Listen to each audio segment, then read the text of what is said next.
حافظ عبدالغفار رپڑی نے احتساب کا نظام خلافت راشدہ کے نظام کے مطابق نافذ کرنے کا مطالبہ کر دیا۔ حافظ عبدالغفار رپڑی نے احتساب کا نظام خلافت راشدہ کے نظام کے مطابق نافذ۔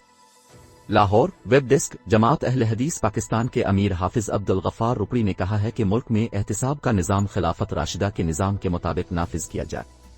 جامع القدس چوک ڈالگرہ میں جمعہ کے اجتماع سے خطاب کرتے ہوئے شیخ الحدیث مولانا حافظ عبدالغفار رپڑی نے کہا کہ خلیفہ اول حضرت سیدنا صدیق اکبر رضی اللہ تعالیٰ عنہ کے امت مسلمہ پر بے شمار احسانات ہیں۔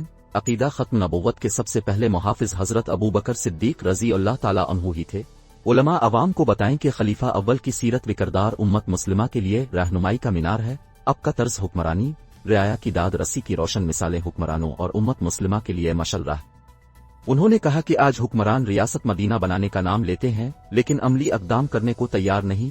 اگر خلفاء راشدین کا نظام اس ملک میں نافذ کر دیا جائے تو نہ صرف مہنگائی پر قابو پایا جا سکتا ہے بلکہ دیگر بحرانوں سے بھی نجات مل سکتی ہے۔